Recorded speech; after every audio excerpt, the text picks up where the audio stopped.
Oke, hari ini kita bakal bongkar rahasia di balik produk-produk yang rasanya tuh pas banget waktu kita pakai. Tapi di sisi lain, kenapa ya ada produk lain yang malah bikin kita frustrasi? Yuk kita mulai kupas tuntas misteri desain ini.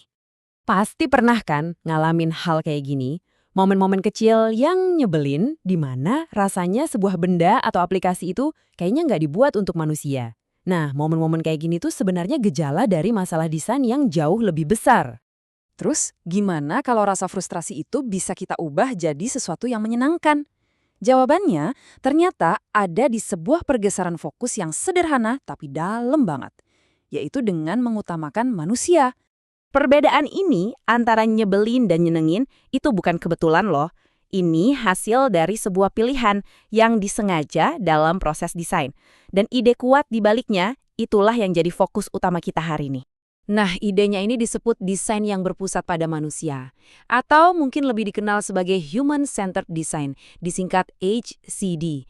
Ini adalah sebuah pendekatan yang tujuannya simple, memastikan teknologi itu benar-benar melayani kita, bukan malah sebaliknya. Oke, jadi apa sih HCD itu sebenarnya? Ini bukan cuma soal bikin sesuatu kelihatan keren atau bagus ya.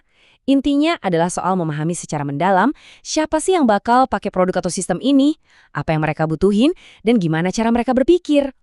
Kalau disederhanain lagi, tujuannya itu menciptakan solusi yang terasa alami, yang intuitif. Sesuatu yang nggak perlu kita pikirin lagi cara pakainya, karena ya emang udah pas banget dirancang buat kita. Jadi HCD ini punya 4 pilar utama. Pertama, fokus sama penggunanya, bukan fiturnya.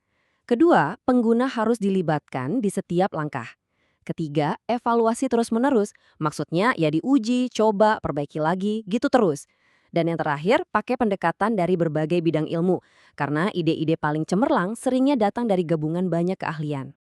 Oke, teorinya kedengeran bagus ya, tapi prakteknya gimana di dunia nyata?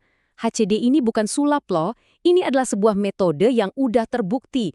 Yuk kita bedah prosesnya satu persatu. Coba lihat gambar ini deh. Proses HCD itu bukan jalan lurus dari titik A ke B. Sama sekali bukan. Ini lebih kayak sebuah siklus yang muter terus. Kita mengamati, kita cari ide, kita uji, terus ulang lagi, dan lagi. Nah, prosesnya ini dimulai dari empati. Kita harus benar-benar ngerasain apa yang dirasain sama pengguna. Dari situ baru kita bisa mendefinisikan masalah utamanya apa. Abis itu saatnya beride. Keluarin semua ide-ide solusi sekreatif mungkin. Ide-ide yang paling oke kita wujudkan dalam bentuk prototipe sederhana. Nah, ini dia bagian paling penting. Kita uji prototipe itu langsung ke pengguna buat lihat mana yang jalan dan mana yang enggak. Dan disinilah kuncinya. Proses ini tuh nggak berhenti cuma sekali jalan. Justru, masukan dari tahap pengujian tadi bakal bikin kita balik lagi ke tahap-tahap awal buat nyempurnain solusinya.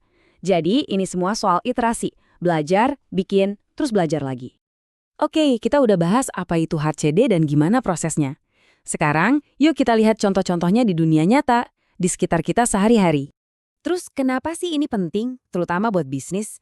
Dampaknya gede banget loh. Kepuasan pengguna naik drastis, artinya pelanggan jadi lebih setia.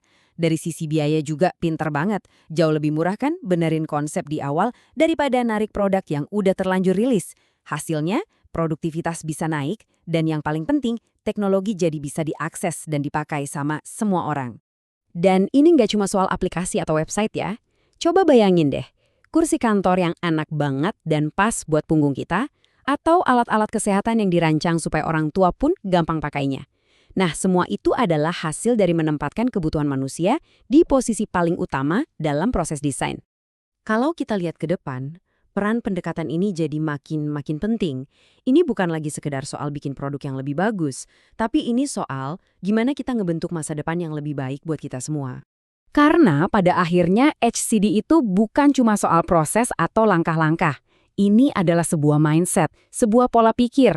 Ini soal komitmen buat selalu mulai dari satu pertanyaan yang sederhana tapi krusial banget. Gimana caranya ini bisa benar-benar ngebantu orang? Nah, saya mau ninggalin Anda dengan sebuah pertanyaan untuk direnungkan. Di saat teknologi makin jadi bagian tak terpisahkan dari hidup kita, gimana caranya pola pikir yang berpusat sama manusia ini bisa ngejaga biar masa depan yang kita bangun adalah masa depan yang benar-benar kita inginkan? Terima kasih sudah menyimak.